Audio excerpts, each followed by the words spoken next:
Hello computer के कीड़ो, क्योंकि ये कंप्यूटर साइंस की पहली वीडियो है तो मैं तुमसे कुछ बातें करना चाहूंगा। दोस्त, कंप्यूटर साइंस टफनेस से नहीं कॉम्प्लेक्सिटी के मसालों से भरी हुई है, बट आई प्रॉमिस इसके पूरे कंटेंट का ऐसा हलवा बनाऊंगा कि हर कॉन्सेप्ट तुम्हें आसानी से समझ आएगा। क्लास 12 कंप्यूटर साइंस में पाइथन की बात करूँ तो इसको 7 चैप्टर्स में डिवाइड किया गया है, लेकिन अगर तुम CBSE का सिलेबस देखोगे तो इन्होंने चैप्टर वाइज नहीं बल्कि यूनिट वाइज डिफाइन किया है। वैसे भी अगर तुम चैप्टर वाइज पढ़ोगे तो पूरा सिलेबस एक चट्टान जैसा लगेगा, इसीलिए मैंने इस यूनिट 1 को और भी इजी बनाने के लिए 3 लर्निंग फेजेस में डिवाइड कर दिया, ताकि तुम्हें शुरू से ही क्लियर रोड मैप मिले और हर टॉपिक लॉजिकली कनेक्ट होता चला जाए। फेज 1 में हम ये सारे टॉपिक्स कवर करेंगे, तो लगे हाथ उन सवालों का भी जवाब दे देता हूँ जो हर बच्चे की खोपड़ी में सर्कुलेट होते हैं। क्या हमें क्लास 11th की पाइथन आनी चाहिए? Definitely yes. क्या क्लास 11 की पाइथन CBSE सिलेबस में है? हाँ जी, सिलेबस में क्लियरली लिखा है, जिससे पता चलता है कि CBSE खुद एक्सपेक्ट कर रहा है कि तुम्हारे क्लास 11 के पाइथन बेसिक से रिवाइज हो। सर, स्कूल्स में भी क्लास 11 की पाइथन रिवाइज करवाते हैं क्या?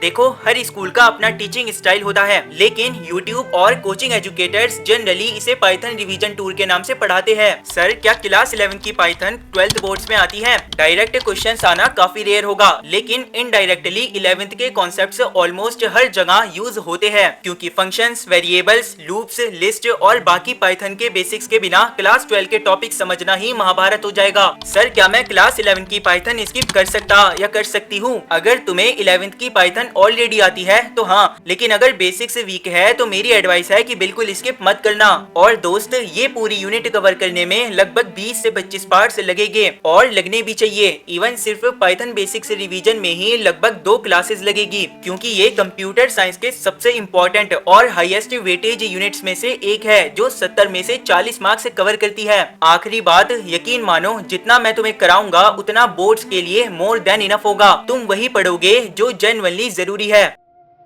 तो दोस्त, पाइथन एक हाई लेवल इंटरप्रेटेड और जनरल पर्पस प्रोग्रामिंग लैंग्वेज है, जिसको गुइडो वैन रॉसम ने डेवलप किया और 1991 में रिलीज कर दिया। हाई लेवल का मतलब है कि पाइथन की लैंग्वेज नॉर्मल इंग्लिश के काफी क्लोज होती है। हमें कंप्यूटर की लैंग्वेज यानी 0 और 1 में कोड लिखने की जरूरत नहीं पड़ती। हम ह्यूमन फ्रेंडली कोड लिखते हैं और पाइथन खुद उस कोड को मशीन लैंग्वेज में कन्वर्ट कर देता है। इंटरप्रेटेड का मतलब है कि पाइथन पूरे प्रोग्राम को एक साथ कंपाइल नहीं करता, ये कोड को लाइन बाय लाइन रीड करता है और तुरंत एग्जीक्यूट करता चला जाता है। इसी वजह से अगर कहीं एरर हो तो वो भी तुरंत पता चल जाता है। जनरल पर्पस का मतलब है कि पाइथन का use web development, data science, AI automation और गेम डेवलपमेंट जैसे फील्ड्स में किया जाता है। फीचर्स की बात करूं तो it's easy to learn and use, because Python का सिंटैक्स बहुत सिंपल और बिगिनर फ्रेंडली होता है। कोड पढ़ते वक्त ऐसी फीलिंग आती है जैसे नॉर्मल इंग्लिश पढ़ रहे हो। ओपन सोर्स एंड फ्री, यानी पाइथन को यूज करने के लिए कोई पैसा नहीं देना पड़ता। इसे फ्री में डाउनलोड, यूज, मॉडिफाई और इवन डिस्ट्रीब्यूट भी किया जा सकता है।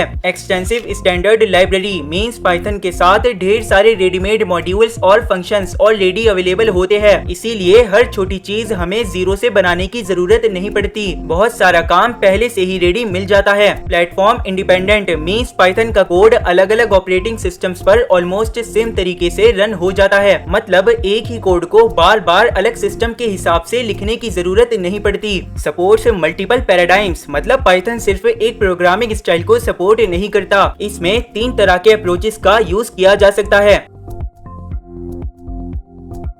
पाइथन में प्रोग्राम्स को मेनली 2 मोड्स में एग्जीक्यूट यानी चलाया जा सकता है। पहला इंटरेक्टिव मोड, जिसमें हम पाइथन शेल या IDLE ओपन करते हैं और कोड को लाइन बाय लाइन लिखते हैं। जैसे ही एंटर प्रेस करते हैं, पाइथन तुरंत उस लाइन का आउटपुट दिखा देता है। ये मोड छोटे एक्सपेरिमेंट्स और टेस्टिंग वगैरह के लिए यूजफुल है। दूसरा स्क्रिप्ट मोड, जिसमें हम पूरा प्रोग्राम एक .py फाइल के अंदर लिखते हैं और उसके बाद उस फाइल को रन करते हैं। ये मोड बड़े प्रोग्राम्स के लिए बेस्ट माना जाता है, क्योंकि इसमें तुम कोड को सेव, बाद में एडिट और जितनी बार चाहो रीयूज भी कर सकते हो। एक लाइन याद रख लो, तुम्हें कभी कंफ्यूजन नहीं होगा। इंटरेक्टिव मोड बिल्कुल वैसे है जैसे ब्लैक बोर्ड पर एक छोटा सा सम सॉल्व करना, और स्क्रिप्ट मोड वैसे है जैसे पूरा चैप्टर नोटबुक में लिखना। समझिए। नेक्स्ट समझते हैं कैरेक्टर सेट को। इसका मतलब होता है वो सारे वैलिड कैरेक्टर्स जिन्हें यूज करके हम पाइथन प्रोग्राम लिख सकते हैं। इसमें लेटर्स, डिजिट्स, स्पेशल सिंबल्स और व्हाइट स्पेस कैरेक्टर्स इंक्लूड होते हैं। White space character characters indentation के लिए बहुत इंपॉर्टेंट होते हैं। नेक्स्ट समझते हैं टोकन्स को।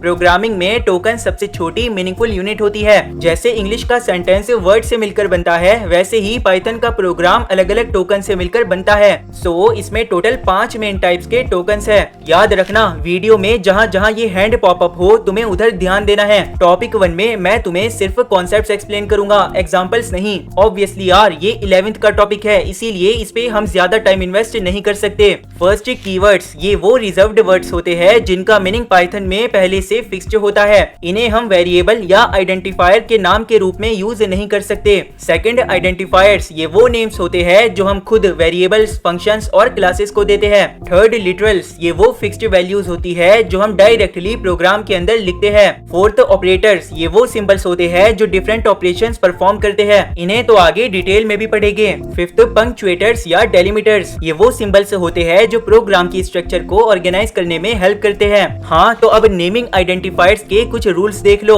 आइडेंटिफायर की स्टार्टिंग लेटर या अंडरस्कोर से ही होनी चाहिए, क्योंकि इसमें सिर्फ लेटर्स, डिजिट्स और अंडरस्कोर अलाउड होते हैं। आइडेंटिफायर कभी भी डिजिट से स्टार्ट नहीं हो सकता। किसी भी कीवर्ड को आइडेंटिफायर नहीं बना सकते।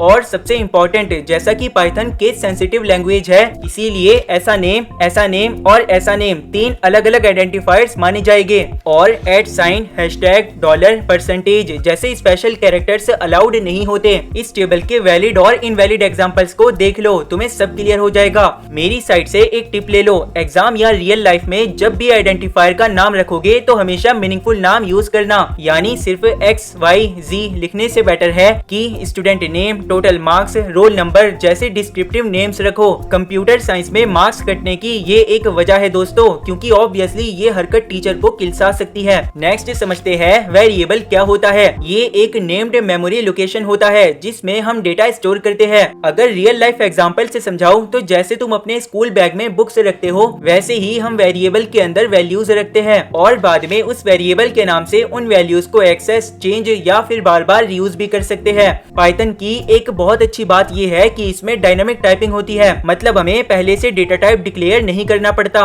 पाइथन खुद ही देख लेता है कि जो वैल्यू दी गई है वो नंबर है, डेसिमल है, टेक्स्ट है या कुछ और। एग्जाम्पल में हमने कहीं भी नहीं लिखा कि x इंटीजर है या नेम स्ट्रिंग है। पाइथन ने वैल्यू देखकर खुद ही डेटा टाइप आइडेंटिफाई कर लिया। और एक और इंटरेस्टिंग बात, पाइथन में एक ही वेरिएबल के अंदर बाद में कम्प्लीटली अलग डेटा टाइप भी स्टोर कर सकते हो। जैसे x = 10, x = पाइथन, दोनों स्टेटमेंट से बिल्कुल वैलिड है। पहले x के अंदर इंटीजर था और बाद में उसी वेरिएबल के अंदर स्ट्रिंग आ गई, समझे? ओके, तो अब बात करते हैं पाइथन के कॉमनली यूज्ड डेटा टाइप्स की। नंबर्स में आते हैं इंटीजर जो होल नंबर्स को स्टोर करता है जैसे 25, फ्लोट जो डेसिमल नंबर्स को स्टोर करता है जैसे 3.14, कॉम्प्लेक्स जो कॉम्प्लेक्स नंबर्स को रिप्रेजेंट करता है जैसे 2 + 3j। नेक्स्ट बूलन जो सिर्फ 2 वैल्यूज स्टोर करता है, ट्रू या false. Next sequence data types जिसमें आते हैं स्ट्रिंग जो कैरेक्टर्स का सीक्वेंस होता है जैसे पाइथन। दोस्तों जरा म्यूटेबल कॉलम को देखो, इंटीजर से स्ट्रिंग तक नो लिखा है। इसमें नो मींस इम्यूटेबल, यानी जिन्हें बाद में चेंज नहीं किया जा सकता, यानी इंटीजर से स्ट्रिंग तक सभी डेटा टाइप्स के वैल्यूज को एक बार देने के बाद बदला नहीं जा सकता। अगला लिस्ट जो ऑर्डर्ड कलेक्शन होती है जैसे 10, 20, 30। लिस्ट म्यूटेबल होती है, मतलब बाद में इसके एलिमेंट्स को चेंज कर सकते हो। ट्यूपल ये भी ऑर्डर्ड कलेक्शन होती है जैसे 10, 20, 30, लेकिन ट्यूपल इम्यूटेबल होती है। देखो लिस्ट और ट्यूपल में 2 डिफरेंसेस होते हैं, एक तो स्क्वायर ब्रैकेट और पैरेंथेसिस का